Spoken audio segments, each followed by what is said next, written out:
zpívá duše skrytu studenou, jak zimní okenice, mezi které píšem, že nám ještě stačí plíce, než nahodí nás jak rekvizitu a zakážou intimitu a rozstaví jako svíce a my budeme hloupěji než nějaké lžíce, tak si zatančí s vámi si,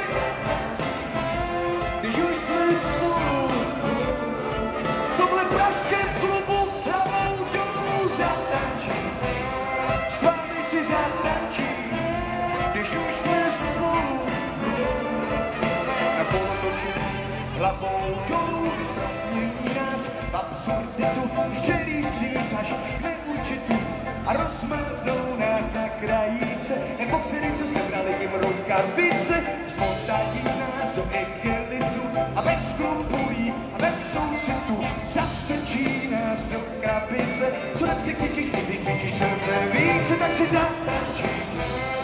Aspoň si, když už jsme spolu v Praze v klubu hlavou dolů zatančí, s vámi si zatančí, když už jsme spolu na kolotoči hlavou dolů.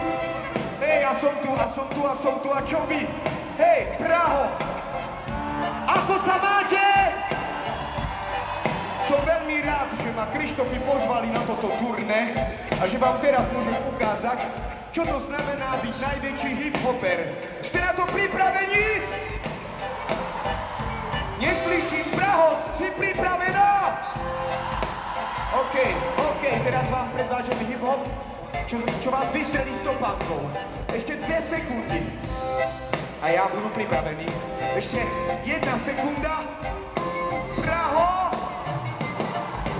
Toto je hip-hop!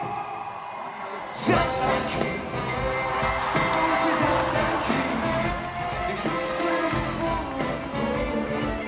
Nebo to, že hlavou dolů zatančí, s tebou si zatančí, když už jsme spolu.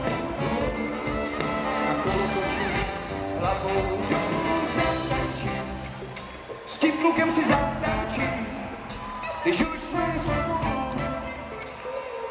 Na jednom pódiu hlavou dolů zatančí, s tebou ty kluku si zatančí, když už jsme spolu. Víte, většina z vás to totiž neví, ale já jsem chtěl studovat balet.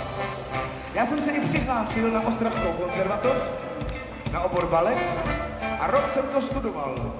Měl jsem stejné oblečení jako tady mistr, ale po roce mě vyhodili, protože jsem stloustl a řekli mi, že mám malé, odporné, tlusté nohy. Ale teď mi to prostě neuteče.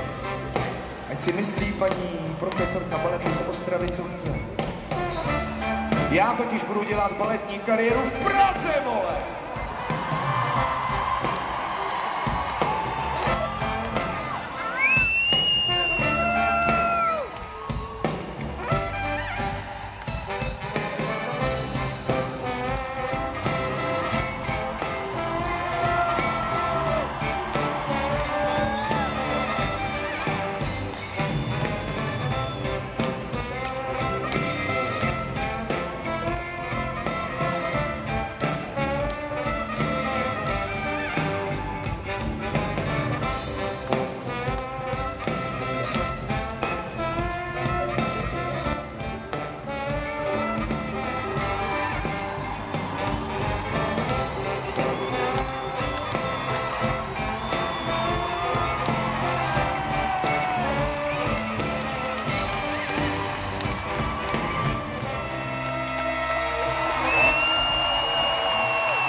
Děkujeme za spoluúčast na největšímu hip-hoperovi v Prahe.